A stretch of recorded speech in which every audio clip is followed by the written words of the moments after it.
Spain यंदाच्या FIFA world कपमध्ये विजेतेपदाची दावेदार असणारी team Pedri, ओयारझाबल, Laporte, Yamal, Torres, Williams अशी तगडी लाईनअप घेऊन त्या वर्ल्ड कपच्या पहिल्या मॅचमध्ये उतरले. पण सगळ्यांचे अटॅक फेल गेले. स्पेन खतरनाक गोल करेल, मोठा फरक असेल अशा चर्चा असताना प्रत्यक्षात स्पेनला एकही गोल करता आला नाही. स्पेनच्या समोर खेळणाऱ्या टीमला अनेकांनी हलक्यात घेतलेलं, कारण हा त्यांचा वर्ल्ड कप डेब्यू होता. इन मिन 5 लाखांची लोकसंख्या असलेला देश वर्ल्ड कप मध्ये क्वालिफाय होतो. बलाढ्य स्पेन समोर खेळतो. मॅच संपल्यावर कॅमेरे स्पेनच्या कुठल्याही प्लेअरवर जात नाहीत. ते जातात या बारक्या देशाच्या गोलकीपरवर. त्याचं वय 40 वर्ष. त्याच्या डोळ्यात पाणी होतं, हातात देशाचा झेंडा होता आणि सगळ्या जगाला त्याचा अभिमान वाटत होता. तो केप वर्देचा गोलकीपर वझिना. 7 खतरनाक सेव्ह करणाऱ्या कीपरची सध्या प्रचंड चर्चा आहे. पण जितकी त्याच्या मैदानातल्या खेळाची गोष्ट भारी आहे, तितकाच इथपर्यंत पोहोचण्याचा प्रवास सुद्धा. ही गोष्ट वोझिनाची, त्याच्या लढण्याची. नमस्कार, मी चिन्मय आणि तुम्ही पाहताय बोलभिडू. केप वर्दे. याआधी तुम्ही या देशाचं नाव ऐकण्याची शक्यताही फार कमी आहे. आफ्रिकेमधलं हे बेट दिसायला प्रचंड सुंदर, अगदी फिल्म लोकेशन वाटावं असं. लोकसंख्या पूर्ण 5 लाख सुद्धा नाही, 4,91,000च्या आसपास. यावेळी हा देश पहिल्यांदा वर्ल्ड कपला क्वालिफाय झाला आणि पहिलीच मॅच स्पेन समोर लागली. या वर्ल्ड कपला स्पेनच्या पूर्ण लाईनअपमुळे त्यांच्या टीमची प्रचंड हवा आहे. जर्मनीप्रमाणे पहिल्याच मॅचला दणका देऊन स्टेटमेंट करायला स्पेनची टीम उत्सुक होती. फर्स्ट हाफ मध्ये त्यांनी काही खतरनाक अटॅक केले. टोरेसचा अटेम्प्ट गोल पोस्टला लागला, तोच त्यांचा बेस्ट चान्स होता, कारण त्यांचे इतर अटेम्प्ट मिस झाले. केप वर्देच्या गोलकीपरमुळे. अगदी डी मध्ये येऊन ऑन टार्गेट मारलेले शॉट सुद्धा तो सेव्ह करत होता. फर्स्ट हाफला ऑल नील स्कोर राहिला. 71व्या मिनिटाला स्पेनने लॅमिन यमालला उतरवलं, पण त्यालाही गोल करता आला नाही.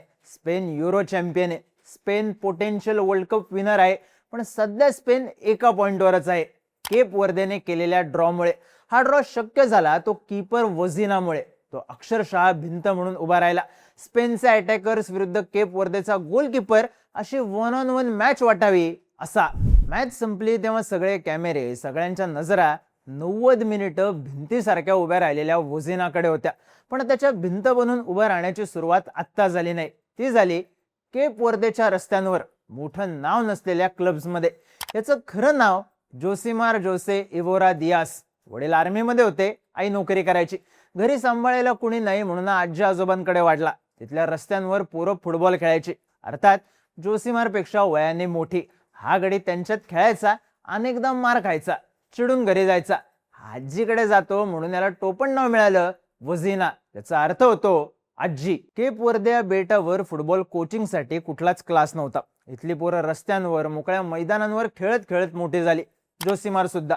त्यानंतर तो बाटिक्यू FC या स्थानिक क्लब कडून खेळायला लागला. या क्लब मध्ये सिलेक्ट होण्याआधी त्याचा स्ट्रगल मोठा होता.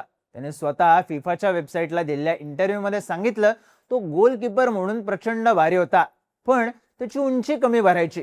त्यामुळे त्याला ट्रायल्सला बोलवलं जायचं, पण सिलेक्शन काय व्हायचं नाही.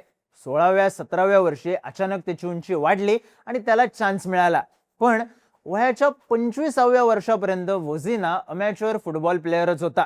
त्याने प्रोफेशनल फुटबॉल प्लेअर म्हणून करिअर सुरू केलं वयाच्या 25व्या वर्षी. सध्या या वयातली पोरं त्यांच्या क्लबची स्टार्स आहेत. त्यांच्या देशाकडून वर्ल्ड कप खेळतायत. पण वोझिनासाठी हा स्टार्ट लेट झाला. त्याला स्टेबल करिअर सुद्धा उशिराच मिळालं. चांगल्या क्लब कडून खेळायला मिळावं म्हणून तो पोर्तुगाल, स्लोवाकिया, सायप्रस अशा अनेक देशांमध्ये फिरला. सध्याही तो पोर्तुगालच्या एका टियर 2 क्लब कडून खेळतोय. वर्ल्ड कप सोडला तर त्याची फारशी चर्चाही नसते. काही वेबसाईट्सने दिलेल्या बातम्यांनुसार तो इलेक्ट्रिशियन म्हणून काम करायचा. पण त्याच्यातला फुटबॉलर कधी शांत बसला नाही. तो देश बदलत राहिला आणि खेळत राहिला. फुटबॉलसाठी तो अंगोला नावाच्या देशात गेला. तिथे एका क्लब मध्ये सिलेक्ट झाला. त्या क्लब मध्ये आधी एक गोलकीपर होता, त्याचंही नाव जोसिमार.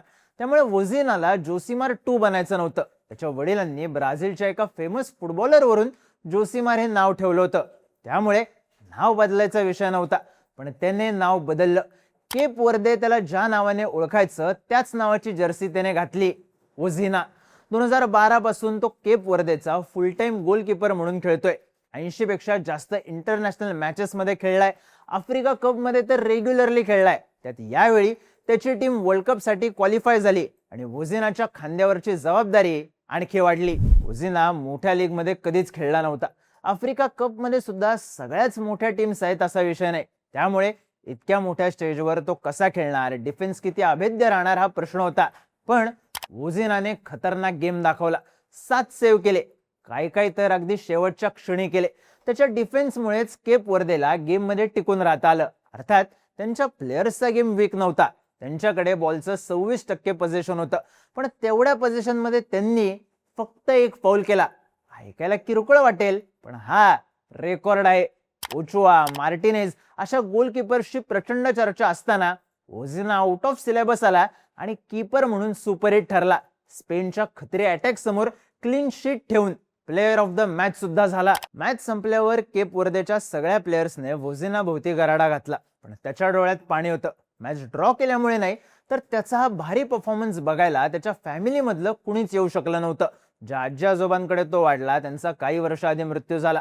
वोझिनाच्या आईने वर्ल्ड कप बघण्यासाठी अमेरिकेत येण्याची पूर्ण तयारी केली होती, पण पैसे कमी पडले. झालं असं की अमेरिकेने केप वर्देच्या सिटिझन्सला अमेरिकेचा विजा हवा असेल तर $15,000 विजा फी द्यावी लागेल असा नियम केलाय. हाच आकडा वोझिनाच्या आईला वेळेत जमवता आला नाही आणि त्याच्या आईला अमेरिकेत येताच आलं नाही. वोझिना म्हणला, मी आयुष्यभर स्वप्न पाहिलं होतं, जे आज पूर्ण झालं. माझ्या टीममेट शिवाय हे शक्य नव्हतं, पण माझ्या आईने हे पाहायला पाहिजे होतं. वोझिनाचं वय सध्या 40 वर्ष आहे. त्याने त्याच्या टीमने त्यांची पहिली वर्ल्ड कप मॅच खेळली आणि वोझिनाच्या नावापुढे असलेला एक शिक्का आता फक्त केप वर्देला नाही तर सगळ्या जगाला माहिती झालाय. Cape Verde's national treasure, most loved footballer.